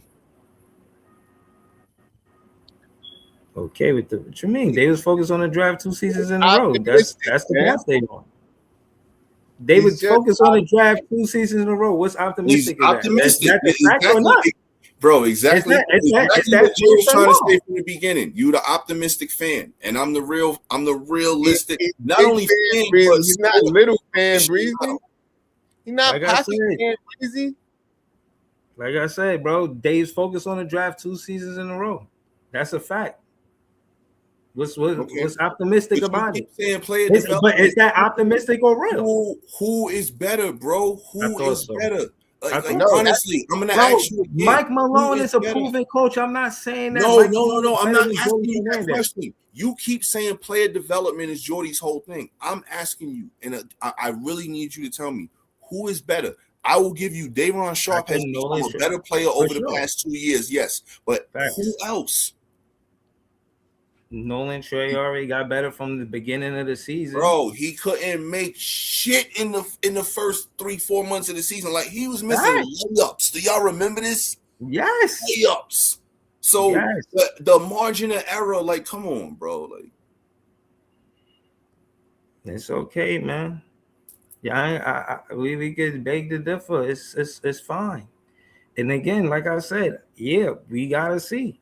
You know, I'm not saying he got the resume that Mike Malone got. I ain't saying he better than him. I'm just saying, like, since they didn't give him that third year to see if he was going to be competitive with the roster, and they signed him already, they feel like they got their guy. Nah, bro, it's a terrible move. You don't do that, man. Nowhere in the history of any sport, not just basketball. Not just basketball, but any sport, bro. Do you do that? When you do a rebuild, you do a full rebuild. That's not what this team is about. They paying niggas off loyalty. They paying you. If you a Jets fan enough, they gonna pay you. As long as you don't call out what's going on in the organization, you good. Look at the Yankees, bro. Look at the Yankees, right? Like, what happened there? Like, in the 90s, like, we was trash in the early 90s. Like, couldn't do shit. Then they brought Buck Showalter in, and then shit started to change a little bit. It wasn't until Joe Torre came in, we started winning chips. Like, yo, look at the Bulls. Phil Collins was there. They was losing. Wasn't until Phil Jackson came. Doug Collins, my fault. I say Phil Collins, not in the heat. I was like in the heat of the night. Nah, Doug Collins. Because it was the Phil Jackson, and the Doug Collins that threw it together for me. But yeah, Doug Collins, he had to go. Phil Jackson came in, championships. Like, that's just how it is, man. And I don't know. I ain't, like, all I do is follow sports. Like, I'm a historian. Like, I've been following this shit forever. Like, I love it. All of them. I just feel like the draft pick is going to be heavy on the talent. You know what I'm saying? Heavy on the talent, and yeah, there's going to be coaching there, but some of it is going to be what we are is going to be this team. I think he's going to get the green light. He's going to be the number one option. Like, yeah, Jody Finette. But a lot of it is coaching, though, bro. You got to know how to put people in the right positions to win. And if all you doing is losing, how you putting people in the right position to win? He couldn't even do nothing with Canada's national team, really. I think he got the bronze. And they had a squad. They had Shea. What he do with them? I think they got the bronze. Wait, didn't they win one year? No, he just took over as their coach, and they didn't even get the silver. And they was expected to get the silver. Because we were expected to get the gold, they were expected to get the silver. They didn't get that silver. So this is what I'm saying, man. Like show me or something, right? Yeah, show me where. Like, just somebody show me where he's a good coach. That's all I want to see. In order to get good coaches, get extensions. Coaches that's kind of you let them play their contract out and see where the chips fall, man. The timing. That's all I'm gonna say again and again is the timing of this re-signing, this extending contract. I don't like it. I don't like it one bit. It stinks. Because again, I follow that type of shit too. Not just with the Nets, but with different teams, different sports. When they give coaches extensions, after what type of seasons? Yo, never after 2 terrible seasons like that does a coach get an extension. Never. But Sean Marks' dumbass is doing it. Really nice to see. I'm just looking for the what award was it that he won? Yo, you froze too. Yeah, every time I look at another page, it frees me. I was trying to find out what award he had exactly, but nah, I ain't see it. But I think it was just the bronze, you know what I'm saying? But he did have a squad. And he underachieved. That's my point. He underachieved. He had to. Go ahead. Give him a reason why it's okay for him to underachieve. He tried his hardest. He gave it his all. Like, nah, bro. Come on. This fucking participation trophy shit, man. They don't show it. Leaf, yo. You and me both, Leaf. For real. Because I'm not this shit. I was upset when I read that he got an extension. I was upset, man. I'm like, come on, for real? Why? When I look them up, they said they speak highly of Jordy Fernandez, man. That's them. And they've been wrong for years. So why should we trust them? I'm trusting what I see with my own eyes. So you trusting that he's doing a good job? But if you're not looking for the win column. Okay, so again, you keep talking player development, Breeze. Mm-hmm. I'm asking you, other than Day'Ron Sharpe, who has developed? Nick Claxton has regressed. I seen them trying to figure out where they could put Danny Wolf. They had him on different positions. The best position they had him at was point center. I seen them do their best with Drake Powell. He really just not a scorer. You know what I'm saying? He really only want to play the defensive side of the ball. He got some type of, but they green lighted him to play, to do whatever he was going to do. He's just not somebody that want to play office. 3 and D, and that's the problem with Jordy Fernandez. He wants to coach like however he wants to coach and think guys are this and this. Yo, Powell is a slasher. I watched North Carolina basketball. Drake, he went to North Carolina. He's a slasher and a defender. He's a uber athletic defender that can slash and get to the hoop. Here's the problem that I said when we drafted him. He's a bit undersized to be that type of slasher in the NBA. So some games he will be successful in teams that have smaller guards and wings, and other teams that have bigger guards and wings, he's not going to really be able to do that much. He can't shoot for shit. Bro, like, that part, yeah, that's what I'm saying. He does that, but I'm not gonna lie, I did feel like Jordy leaned on the 3-point pedal a little too much with Drake Powell. You know, you're not going to get the most out of his game trying to make him a knockdown 3-point shooter. You know what I mean? Tries to make everybody a 3-point shooter. I know. Don't matter what, you make every shot a 3-point shot. Game, right? Mm-hmm. And again, no matter what walk of life. And again, bro, this is why I'm going to ask you again. Like, who? I don't get the development, bro. Nobody's getting better, really. People are getting worse, but nobody is really getting better. I feel like they figured Danny Wolf out at the point center. He played better as a big. They tried to have him at the small forward. He really didn't fit there. Better, not figuring out is he better, bro. See how you try if they play him at what I'm saying is they was trying to figure whether or not he was going to play the small forward, power forward, or the center, or the point center. If you play him at the and this is the different things that he was doing. He was playing him at these different positions. It didn't work at the small forward. It worked a little bit at the power forward, but more of a point center or power forward. But it don't work at the small forward. So, yeah, if he's going to play him at the point center, then it worked. But if he's going to play him at the small forward, it won't work for Danny Wolf. I've seen him regress as a small forward. I've seen him get better as a point center. You know what I'm saying? Answering my question, bro. I'm not asking you what you've seen in the different positions. I'm asking you, who has he made better? Nolan Traore. Giving him the green light. Nolan Traore. Giving after he made all those mistakes in the beginning of the season, still giving him the opportunity to, have more opportunities. So arguably, the worst or second worst player on our roster at the beginning of the season. Because, like I said, he couldn't make shit. He couldn't do shit right. He was always fucking up. He's made that one person better. That's what you're saying. I'm saying also Yegor wasn't known for being the jump shooter before he came in the draft, to my knowledge. They just knew him for PNR and getting downhill. He came to the Brooklyn Nets. He became a 3-point shooter. So Yegor became a better shooter under Jordy Fernandez's watch. So that's 2 players for sure. Okay. So you believe that he made both of those players better? He gave them opportunities to be better, and they became better shooter. Yegor became a better shooter, and Nolan Traore became better just overall because he was really bad at the beginning. That's enough to get him a contract extension?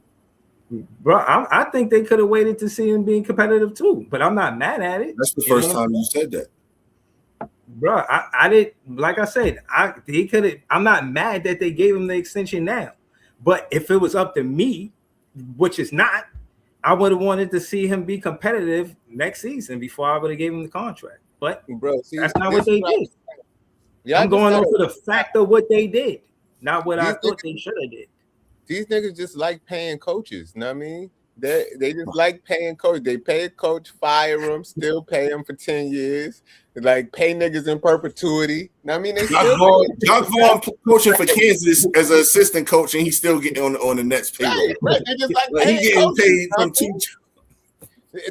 I feel like they're still paying Kevin Ollie too. This is what I'm saying. Like, it's dumb decisions made by the front office, and like as long as the front office continues to make these dumb decisions, we're not going to be a winning basketball organization, man. It starts with the front office, and our front office stinks, man. It fucking stinks. Throw that shit out with the sanitation. Tomorrow is Friday. It's garbage day. Listen, my thing is, when you the general manager and the governor of the team, it might be a conflict of interest there, because if you're the governor and you need well, to ain't fight, like a vice governor or something, because Josiah, he's the principal governor. I know that. But yeah, that is. In my opinion, Sean Marks is Josiah's only basketball friend. Nah, I know, bro. And if that's your only basketball friend, I mean, you are loyal to him and you're gonna stick by him no matter what, unless somebody else gets in your ear. He need to go. He need to go on vacations with Mike Vrabel so he could find him a Diana Rossini that'll tell him he's making bad decisions, man. I don't know if y'all been following that scandal, but that shit is blowing up like crazy. That's a married man, man. You can't get this married man involved in Mike shenanigans. Vrabel, he is a married man. Diana Rossini is a married woman, and guess what? All that shit is blowing up now. Yo, they outed them for 6 years. Yo, and her son name is Mike. Oh man, that's the worst. It might be Mike Jr. for real, man. That's funny. That whole shit is crazy.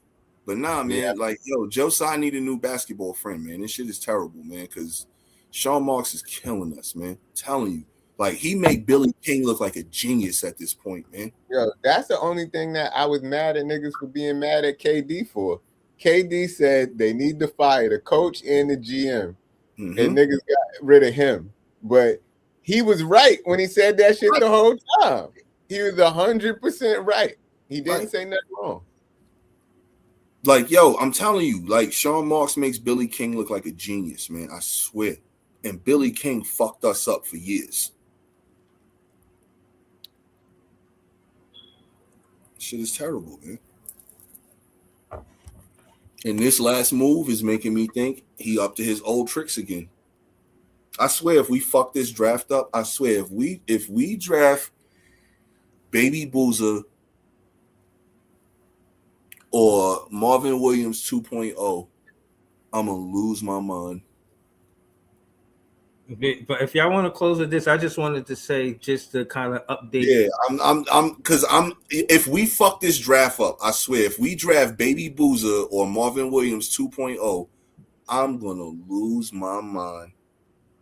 I just wanted to say, I think it's great that Mr. Tenderism finally met Keith Lee.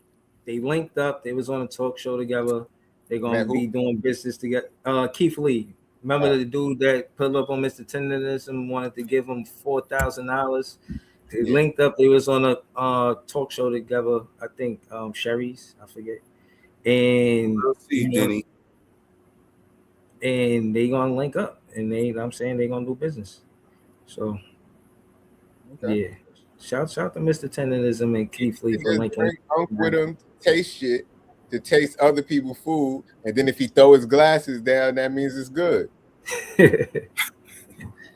Like, they just need to go around, get a like Guy Fieri, you know what I mean, diners, drives in and dives, and Keith Lee like to go in places unannounced and shit like that, and then let this guy taste the food. He tastes the food, and if it's that real good, he just throw his glasses and I mean, it's a hit.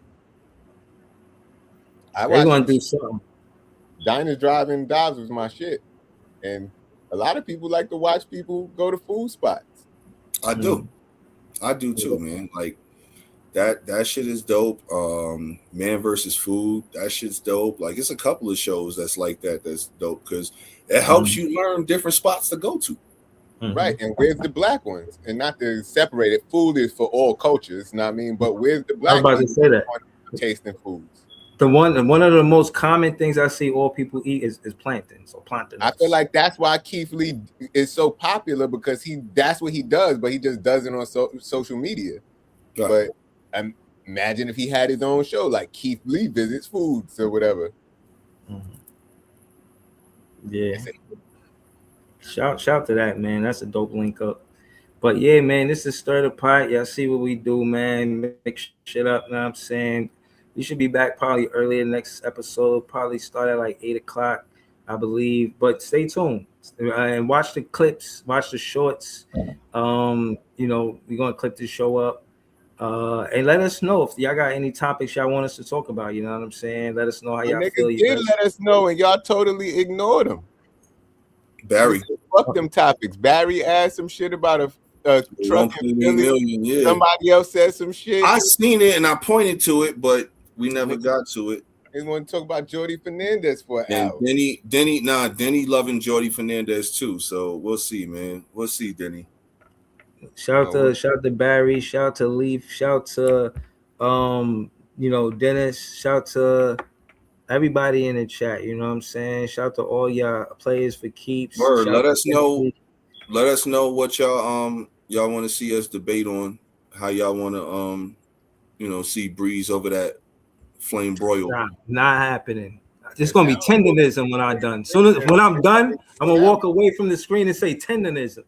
You know what I'm saying? Shout to Bright TV, shout to King Menyon, shout to Daniel Berry Sports Highlight, shout to Brandy Kirby. Y'all already know what it is. This is Stir the Pot. We'll be back next week, same Stir the Pot channel, same. We'll be back next week. It's gonna be decision Thursday. It's gonna be decision Thursday, and I'm gonna let y'all know what the recipe is.